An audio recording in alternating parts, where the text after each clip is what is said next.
It looked like any other Western: cowboys, stagecoaches, dust-covered frontier justice.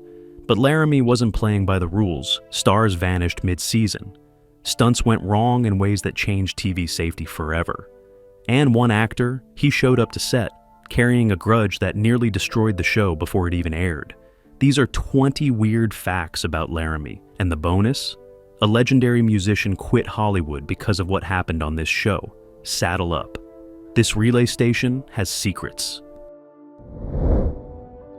Before the cameras rolled, before the Sherman Ranch became a household name, the show had a completely different lead. John Smith wasn't supposed to be Slim Sherman. The role was offered to Fess Parker, fresh off his massive success as Davy Crockett and Daniel Boone. Parker was NBC's golden boy, a proven Western star with name recognition that could launch any series into the stratosphere. The network wanted him badly. They offered more money, creative input, even a producing credit, but Parker turned it down flat. He didn't give a long explanation, didn't cite scheduling conflicts or artistic differences. He just said the character felt too similar to roles he'd already played, and he wanted something different. NBC panicked. They had scripts written, a premiere date locked, and suddenly no star. That's when someone mentioned John Smith, a relative unknown who'd done bit parts in films and television but never carried a series. He auditioned once, didn't even finish the scene, and got the role on the spot. Smith brought something Parker couldn't have given the show: hunger. He wanted this more than anything, and that desperation translated into every frame. Slim Sherman became one of TV's most beloved Western heroes, not because he was famous, but because he felt real. And Fess Parker? He never spoke about turning down Laramie, but years later, when asked about career regrets, he paused just a little too long before changing the subject. Robert Fuller wasn't cast as Jess Harper through any normal audition process. He didn't read for the part, didn't submit headshots, didn't even know the show existed. He was working as a stuntman on another Western series when a producer from Laramie visited the set looking for someone to double for an actor in a barroom brawl. Fuller threw himself through a window, rolled downstairs, took a punch that split his lip, and walked away laughing. The producer didn't ask him to audition. He just said, "Can you act?" Fuller shrugged and said, "Probably." That was enough. They brought him in for a screen test opposite John Smith, gave him 3 pages of dialogue he'd never seen before, and told him to make it work.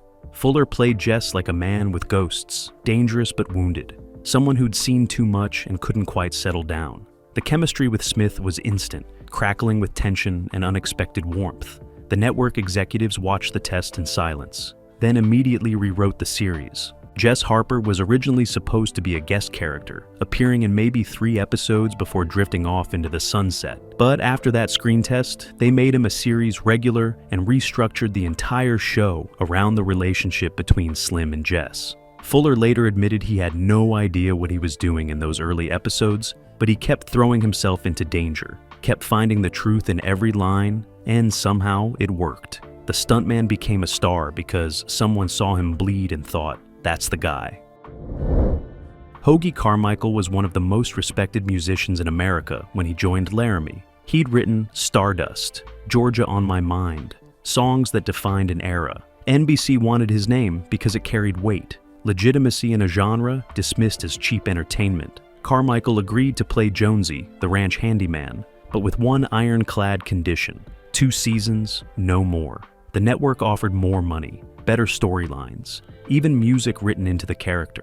Carmichael refused everything, just smiled, and said 2 seasons was all he had. Between takes, he'd sit alone with his pipe, staring into the distance, counting down days. When season 2 wrapped, he walked off and never returned. Years later, asked about Laramie, his response was chilling. Television takes something from you. The repetition grinds you down until you're not making art. You're just filling time. He returned to music, lived another 20 years, but he never acted again. Laramie showed him something about the industry he couldn't unsee. The Sherman Ranch wasn't built for Laramie. It was salvaged from a failed Western series that had been canceled 3 months before Laramie premiered. The original show, a forgotten dud that barely lasted half a season, left behind an entire town set rotting on the Universal backlot. Rather than tear it down, the studio repurposed everything: the ranch house, the barn, the stagecoach station, even the hitching posts. But there was a problem. The previous show had been cursed by accidents. An actor broke his back falling from a horse. A stuntman nearly drowned during a river crossing scene that went wrong. The set caught fire twice, once from faulty wiring and once from what investigators called unknown causes. Crew members refused to work there, claiming the place had bad energy, and by the time Laramie moved in, the set was considered Hollywood's unluckiest location. The cast didn't know any of this at first, but during the first week of filming, strange things started happening. Cameras malfunctioned for no reason. Lights exploded mid-scene. Robert Fuller's horse spooked so badly, it threw him into a fence, breaking 2 ribs. Eventually, someone told them the history, and the cast demanded the producers do something. So they brought in a priest to bless the set. An actual religious ceremony performed at sunrise before anyone was allowed back to work. Whether it was superstition or psychological relief, the accident stopped. But every actor who worked on Laramie remembered that blessing, and years later, when interviewed about the show, almost all of them mentioned it. One of TV's most beloved westerns was filmed on cursed ground, and everyone involved knew it. Robert Crawford Jr. played Andy Sherman, Slim's younger brother, with an innocence that made audiences fall in love with him. But behind the scenes, Crawford was miserable. He was 15 when the show started, already feeling too old for the kid brother role, but contractually locked in with no way out. He didn't hate the work, didn't hate his castmates, but he resented being treated like a child when he wanted to be taken seriously as an actor. Between seasons, he begged the producers to age up his character, give Andy more mature storylines, let him grow with the show. They refused, saying audiences loved him as the innocent kid, and changing that would alienate viewers. So, Crawford made a decision. He started showing up late to set, missing lines, giving half-hearted performances. It wasn't sabotage exactly, more like passive resistance, a teenager pushing back the only way he knew how. The producers noticed but didn't fire him. Instead, they wrote Andy out of the show entirely. In the storyline, Andy goes off to college in St. Louis, a clean exit that left the door open for guest appearances. But Crawford never came back, not even once. He later admitted he regretted how he handled it, that he should have been more professional, more grateful for the opportunity. But at 15, trapped in a role he'd outgrown, he couldn't see past his own frustration. Years later, he largely retired from acting and became a successful producer. But Laramie remained a complicated memory, a show he loved and resented in equal measure, a reminder that sometimes getting what you want means losing something you didn't know you needed. Spring Byington joined the cast in the 3rd season as Daisy Cooper, the housekeeper who brought warmth and maternal energy to the ranch. She was a veteran actress, beloved for her work in films and television, and everyone assumed her casting would be smooth and effortless. It wasn't. Byington clashed with the show's producers from day one, not over her character, but over working conditions. She was 67 years old when she joined Laramie, and the production schedule was brutal. 14-hour days, 6-day weeks, outdoor shoots in scorching heat. Byington demanded shorter hours, more breaks, better accommodations. The producers refused, citing budget constraints and network deadlines. So, Byington went over their heads. She called the Screen Actors Guild, filed formal complaints, threatened to walk off the show unless conditions improved for the entire cast and crew. The producers were furious, calling her difficult and ungrateful. But Byington didn't back down. She used her reputation and industry, connections to force changes, and slowly things improved. Hours were reduced, safety protocols were strengthened, and the cast got better treatment across the board. None of it was easy, and Byington made enemies in the process. Some crew members called her a troublemaker, but others said she was a hero, someone willing to fight battles that younger actors couldn't risk fighting. When Laramie ended, Byington never spoke publicly about the behind-the-scenes conflicts. She moved on to other projects, continued working into her 70s, and maintained her gracious public image. But people who worked with her on Laramie knew the truth. She didn't just play the housekeeper, she protected the house, and everyone in it owed her more than they ever acknowledged.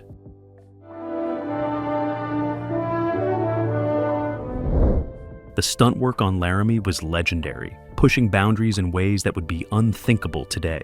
There were no safety coordinators, no insurance requirements for the most dangerous stunts, just stuntmen and actors willing to risk everything for a shot that looked real.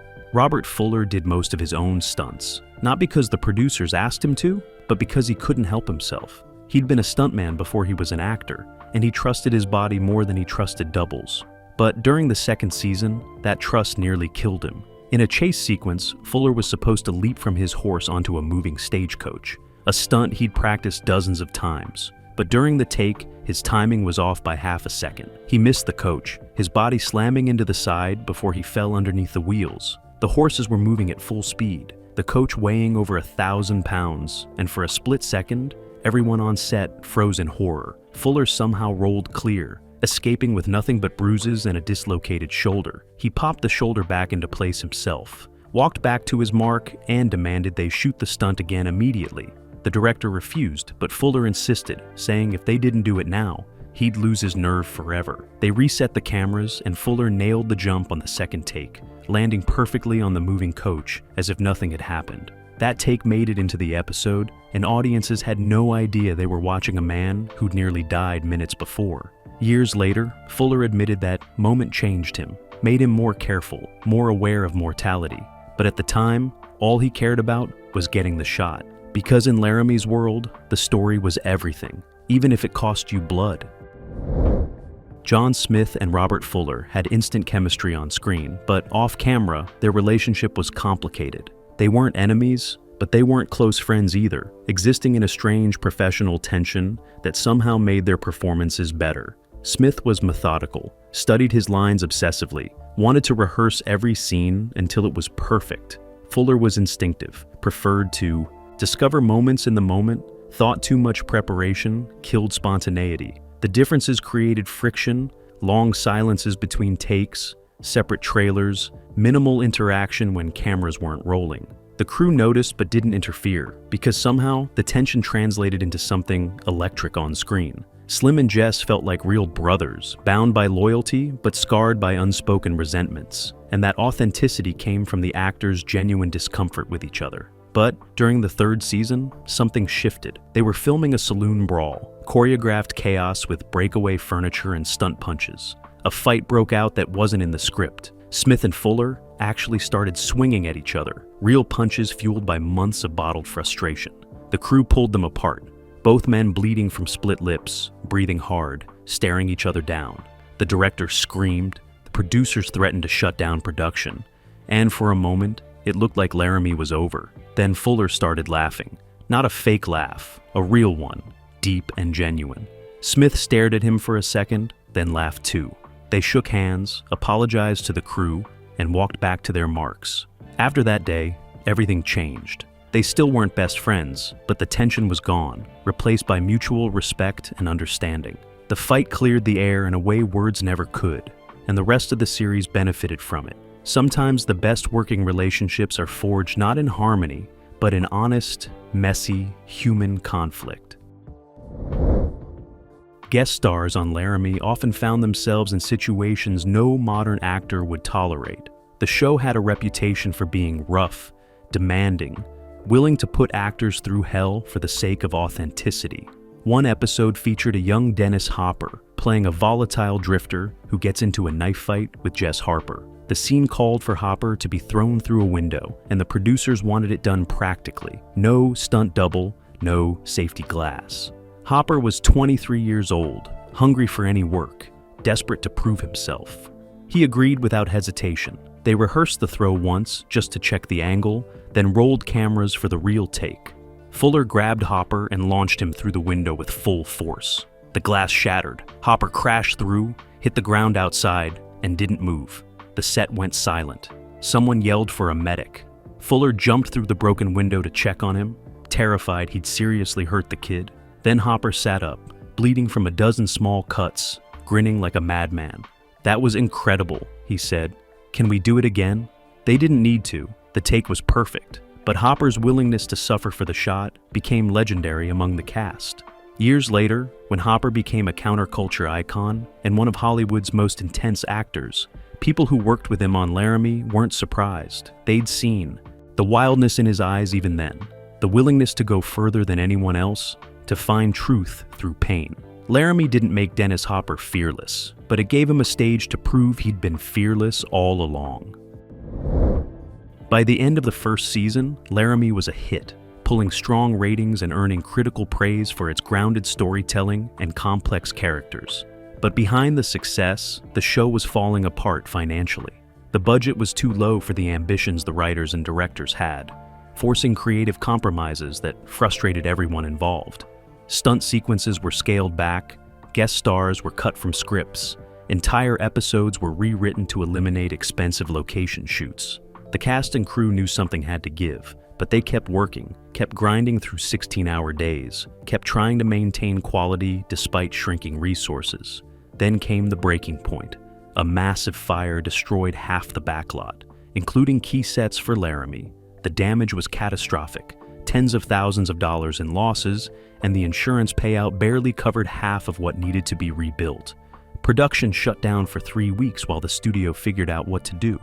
Rumors spread that the show would be canceled, that NBC was looking for an excuse to cut their losses and move on. But the cast refused to let it die.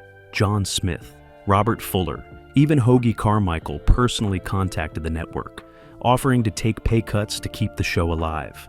Their loyalty convinced NBC to greenlight the second season, but with stricter budgets and tighter schedules.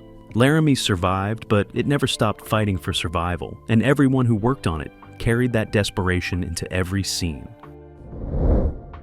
The horses on Laramie weren't just props. They were cast members with personalities that sometimes created more drama than the human actors. Robert Fuller's horse, a temperamental stallion named Renegade, hated being filmed. The animal would buck, rear, and refuse to cooperate during critical takes, forcing the crew to waste hours waiting for the horse to calm down.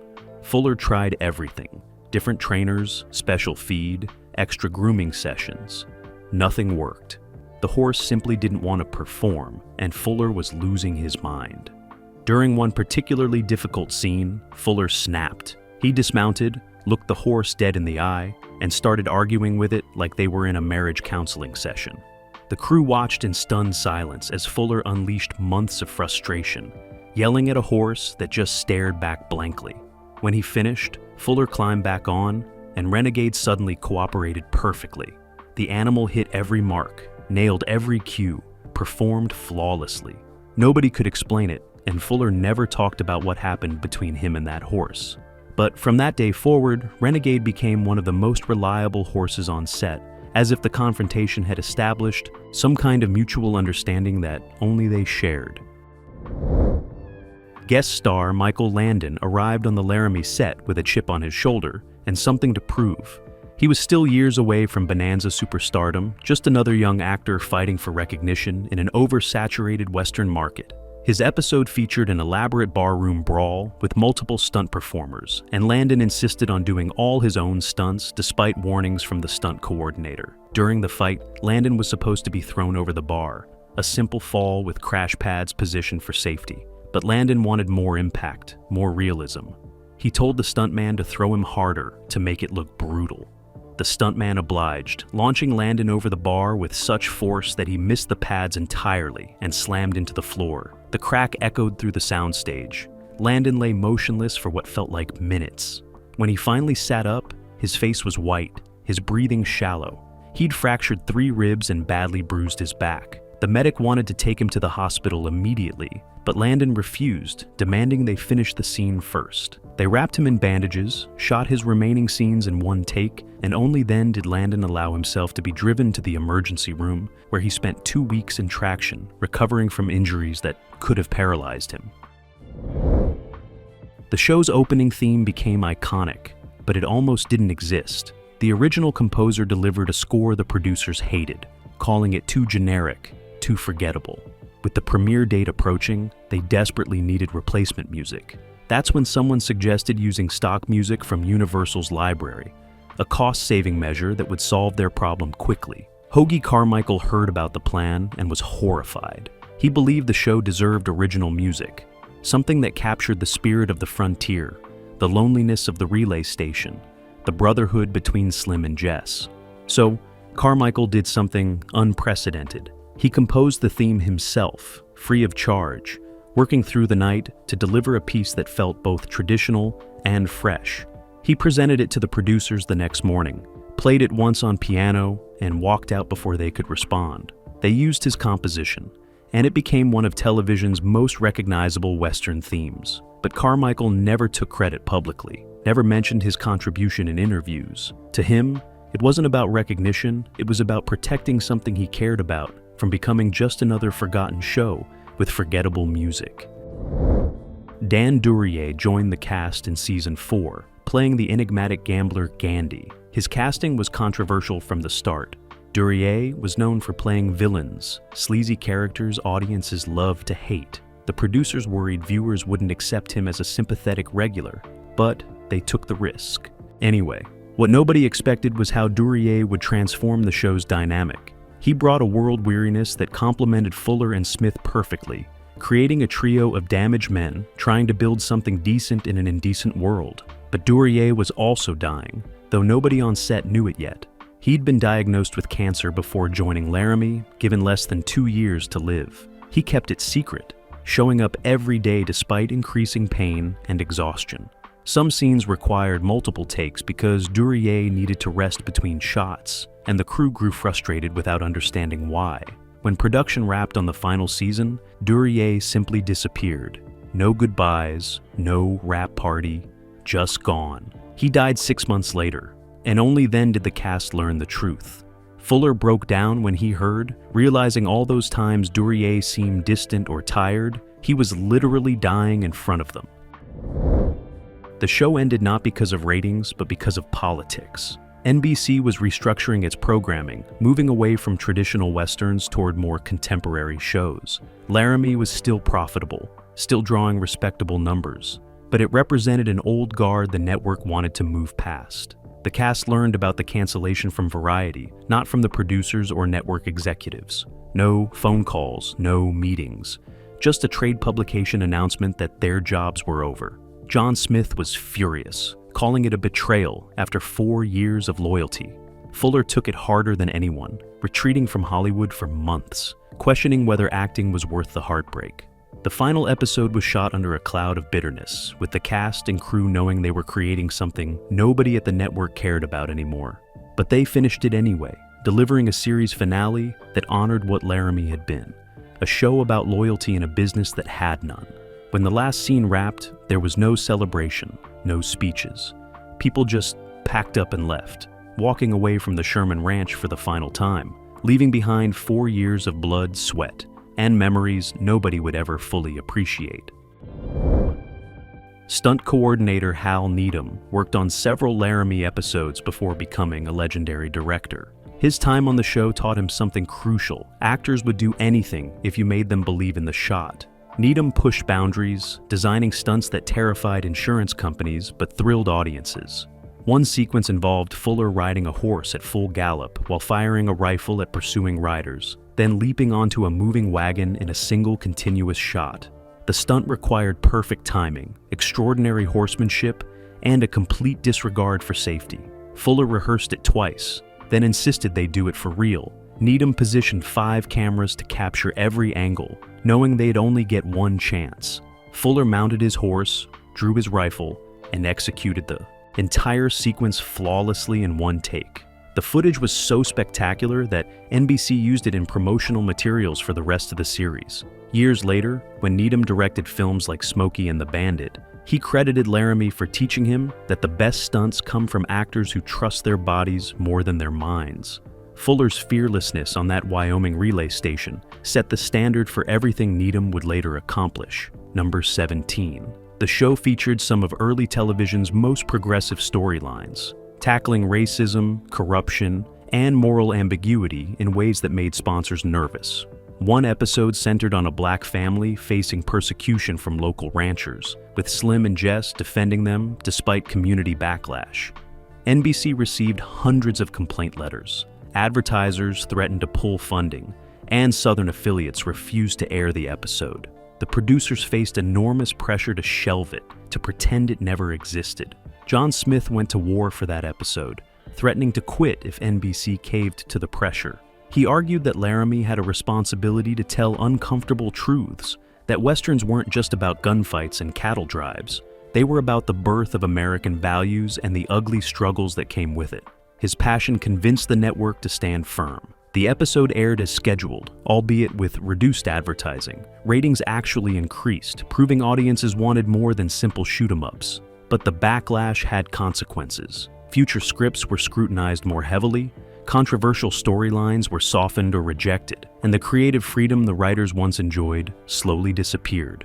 The show survived, but something essential was lost in the compromise between art and commerce. Robert Fuller's stunt work earned him respect throughout Hollywood, but it also earned him a reputation as someone who couldn't be insured at standard rates. After his near-death stagecoach incident, insurance companies raised premiums so high that some productions simply couldn't afford to cast him. Fuller didn't care. He kept doing stunts, kept risking his body for shots that looked real because anything less felt like lying to audiences. But during Laramie's final season, Fuller's luck finally ran out. In a simple scene requiring him to fall from a horse, his foot caught in the stirrup. The horse panicked, dragging Fuller across the ground for 30 yards before handlers could stop it. Fuller's leg was shattered, his back bruised from shoulder to hip. Doctors said he'd never ride again, that the damage was too severe. Fuller spent 6 weeks in the hospital, undergoing multiple surgeries, facing the possibility that his career was over at 31. But he refused to accept it. Through excruciating physical therapy, through pain that would make most people quit, Fuller relearned how to walk, then ride, then perform stunts. By the time Laramie ended, he was back on horses, back throwing punches, back risking everything for the next shot. The injury didn't break him. It reminded him why he'd become a stuntman in the first place. The Sherman Ranch became a character itself, a living entity that audiences recognized as home. But maintaining that illusion required constant work from set designers who rebuilt facades, replaced worn props, and kept everything looking authentically weathered without actually falling apart. During the final season, the ranch set was scheduled for demolition after Laramie wrapped. The studio needed the space for a new production, and the old western town had outlived its usefulness. When the cast learned this, several of them tried to save it. Fuller offered to buy the ranch house. Smith wanted to preserve the barn. Even Byington petitioned to have it designated as a historic television landmark. The studio refused, citing costs and logistics. So, on the final day of filming, after the last scene wrapped, the cast and crew threw an impromptu wake. They walked through every room, every building, taking photos, sharing memories, saying goodbye to a place that had been their second home for 4 years. Someone found a bottle of whiskey, and they passed it around, toasting the ranch, the show, each other. Then they left, and the next morning, bulldozers arrived. Within a week, the Sherman Ranch was gone, reduced to rubble and memory. But for those who worked there, it never truly disappeared. Years after Laramie ended, the cast rarely reunited.